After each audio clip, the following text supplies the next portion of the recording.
ይጀብራል። እሺ የሆነ ዝም ስትባሉ እንትን አታርጉት። በቃ አረፉ። እናንተ ምንም የምታውቁት ነገር የለም። በቃ አውርቻለሁ፣ ደውያለሁ፣ ደህና እንደሆነች ሰምቻለሁ፣ አውቄያለሁ። ሰማችሁ? ደህና ነች። በቃ ብቻዋን አይደለችም። ብቻዋን ብትሆን ሄድ ነበር፣ ግን ብቻዋንም አይደለችም። ሰው አብሯታል። ሰው እያለ ደግሞ እዛ ሄጄ እንትን ማለት ምንም የሚጠቅመው ነገር የለም። ደህና ናታ። በቃ አለቀ። ስለዚህ ረፉ። ከኛ እሷም ስትተው ያስጠላታል። ከዚህ አልፎ ስንት ሰው ጋር ነው እየሄዳችሁ ግምጄ ወደቀች አይባልም። በቃ ገባችሁ አይደል? ሰው ጋር ሄዳችሁ እንደዚህ ብላችሁ አትጻፉ። ምን ማለት ነው? እረፉ። ሰማችሁኝ አይደል?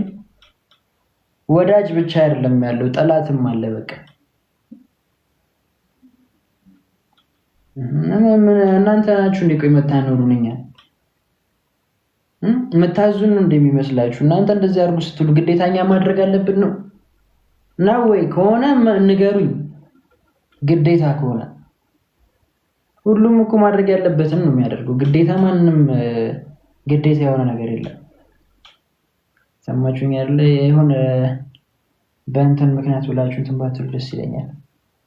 ከዛ ባለፈ ድጋሚ እንደዚህ አላወራችሁም። እሺ? ያስጠላል፣ በጣም ያስጠላል። አድም አይደረግም እንደዚህ።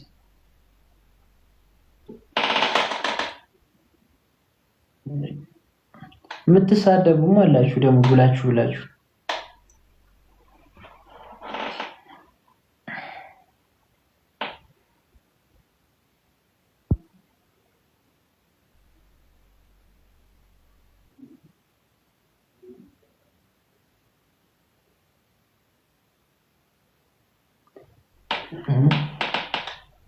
በቃ አረፉ ስትባሉ አረፉ።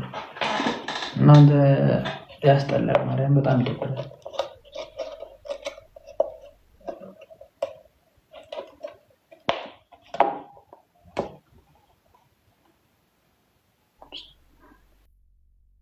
ወንበር ስለቅልህ ነው መያዝ የምትችለው። ማንም ሆንክ ማንም እኔ ስለተነሳው ልትነግስ የምትችለው ተረዳኝ እንጂ ቦታው የኔ ነው። እኔ ካልተነሳውላት አትነግስም። ይኸውልሽ ትናንት አልኳት ጋይቶች፣ ይኸውላችሁ ሚዛን ከፍ የሚለው ባዶ ሲሆን ነው። ገባችሁ አይደል? አሁን ኮመንት ላይ ጽፏለች። እኔ ትናንት ብያት እኮ ነው እንደዛ። ገባችሁ አይደል? ማርያምን የምሬን ነው። ሚዛን ከፍ የሚለው ባዶ ሲሆን ነው። ጀምሩሽ ብርቅዬ፣ እንኳን ደስ አለሽ ብዬ ሳልጠግብ ምን ሆነሽ ነው እንዲህ የጠወለግሽው? ሱቅ እኮ በጣም ያምራል። አይ አመሰግናለሁ ለምለም፣ ግን ደስታዬን እንድደሰትበት አልፈቀዱልኝም። ዛሬ ጠዋት ሰፈር ውስጥ ሁለት ሰዎች ስለኔ ሲያወሩ ሰማኋቸው። ወይ ምን አሉሽ? ይህች ልጅ ተመልከቱ፣ 2 ዓመት አረብ ሀገር ሰርታ ሱቅ ከፈተች። ይህን ገንዘብ ከየት መጣ? ሱቁ ትልቅ ነው፣ ምናልባትም በአቋራጭ መንገድ ይሆናል ይላሉ። አንዳንዶቹ ደግሞ ደፋር ናት ከማለት ይልቅ ሴት ልጅ ለምን ዝም ብላ አትቀመጥም ብለው እንከን ያወጣሉ። ካልወደቅሽና ተረጅ ካልሆንሽ ማንም አያበረታሽም። ወይ ጠጋቤ ልቀመጥ። አይ ብርቄ፣ ገና ብዙ ትሰሚያለሽ። የሰው ልጅ አንድ የሚገርም ባህሪ ያለው፣ ስታለቅሽ ይዞሽ ይልሻል፣ ስትስቂ ግን ለምን ሳቅ ይችላል። በተለይ አንድ ሴት ራሷን ችላ ስትቆም የሰነፎች ስራ የእሷን ድክመት መፈለግ ይሆናል። ስሚኝ ብርቄ፣ እንከን ማውጣት የስራ አጥ ስራ ነው። አንድ ሰው አንቺ ላይ እንከን የሚያወጣው ከአንቺ እኩል መራመድ ስላቃተው ብቻ ነው። አንቺ ከወደቅሽ አያችሁ አልነበር አልናት ይላሉ። ራሷ አንቺ ላይ የቆመ ሴት ግን ለእነሱ ማስፈራሪያ ነሽ። ግን ለምን መልካሙን ነገር ማየት አይፈልጉም? ምክንያቱም ስኬትሽ የእነሱን ስንፍና ስለሚያጋልጥባቸው ነው። አንቺ ስትበረቺ የእነሱ አለመበርታት ይታያቸዋል። ለዛ ነው እንከን እየፈለጉ ሊያወርዱሽ የሚሞክሩት።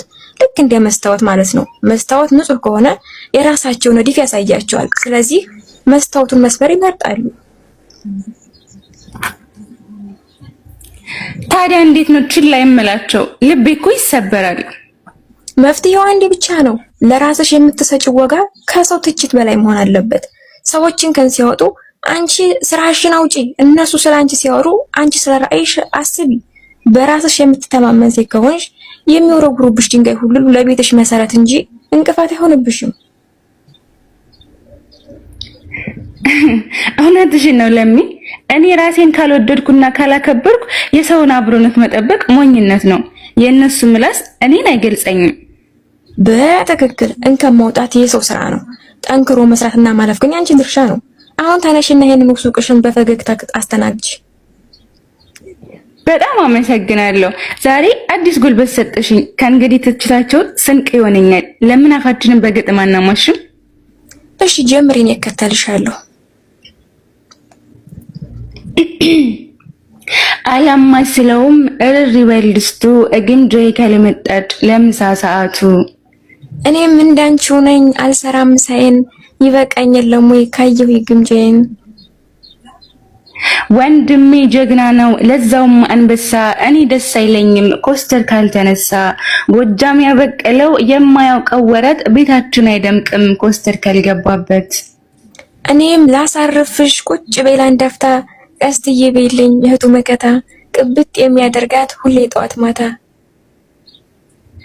ቤት እንኳን ለመስራት ያስፈልጋል ማገር፣ ያለ ግምጃ አይደምቅም የቲክቶክ መንደር። ተናግሮ አናጋሪ ሊያረክሳት ቢሞክር፣ ወርቅ እሳት ላይ ቢጣድ መች የማይሆንም ብር። ወዳጅም ይቦርቅ ጠላት ማቁን ይልበስ፣ ይኸው በአንድ አመት ግምጃዬ ስትነግስ።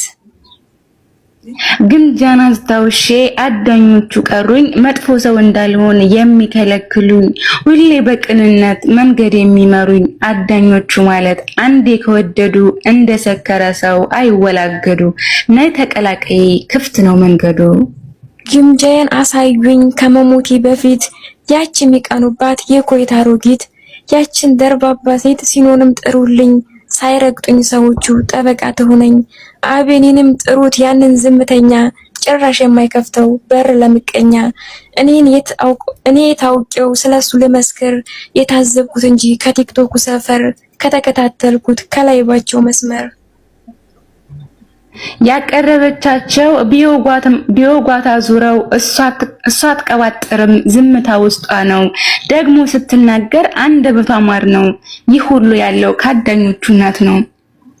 ላይቭሽን ክፈቺ ላይሽ እመጣለሁ፣ እኔ አንቺን ወድጄ ጸሐፊ ሁኛለሁ። የኔ የሴት በላይ የወደደሽ ይንገስ፣ ጥላትሽም ደግሞ ልቦናው ይመለስ። ቤታችን አይምጣ ከቤቱም አንደርስ።